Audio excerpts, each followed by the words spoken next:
So, it felt like too much time has passed since I worked on my latest game, and I thought, why shouldn't I make another one? Long story short, I did it, and now let me tell you about it. Hey there, I'm John Ives, and I'm going to tell you about how I developed Barking Irons. First of all, why is it Western? As a kid, I loved cowboys. I think I like revolvers exactly because they remind me of these Wild West iconic characters. There was something exotic about them. And of course the music. How can you resist these great tracks?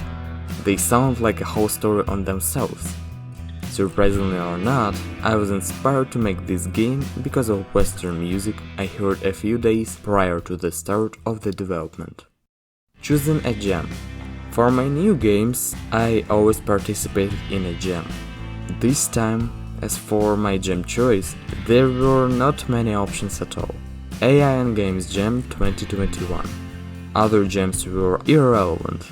However, I must admit that I was more than happy to participate in AI and Games Jam, because artificial intelligence for games was my interest for quite a long time now.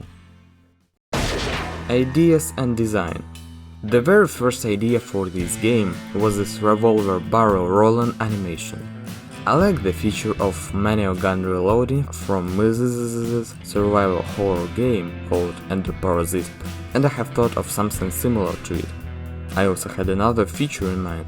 There must be cowboy jargon in this game.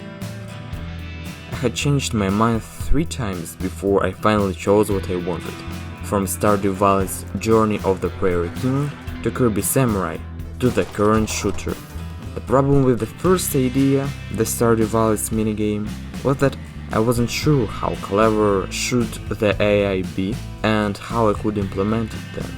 And with Kirby Samurai, the issue was my unwillingness to take out this fancy revolver animation, because let's face it, it looks hella amazing.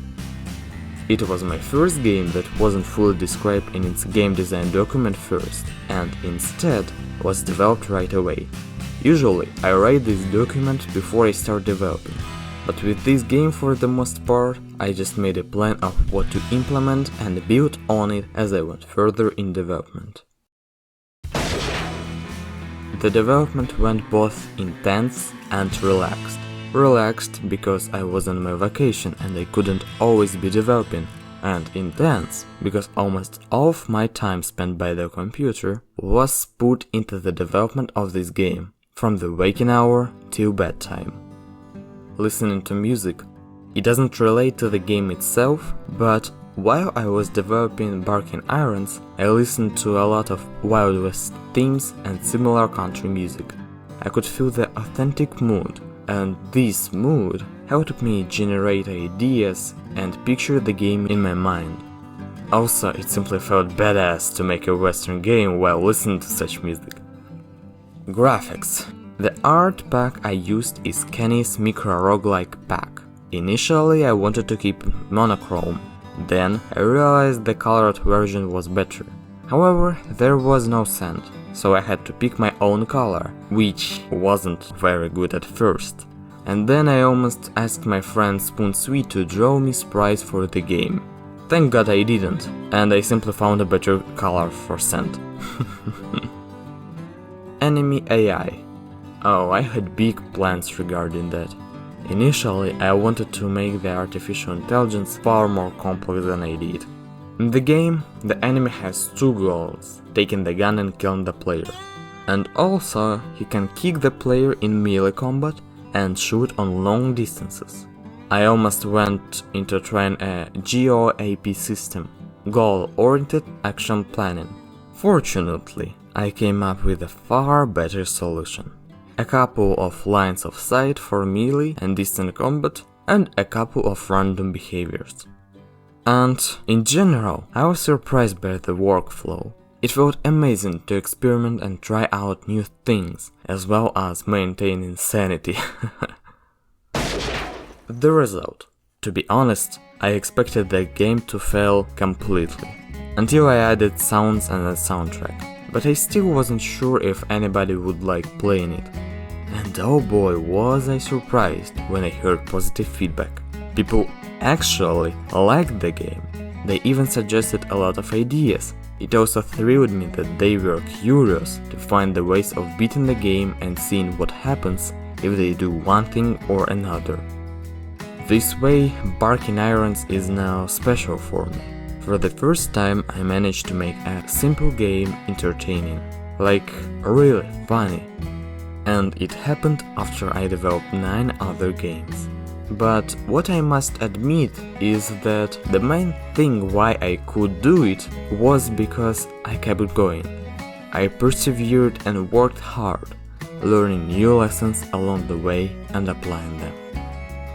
This project has a future. As you are watching this video, I have already released a patch that fixes some bugs and adds a bit of content. I will continue developing this game for some time.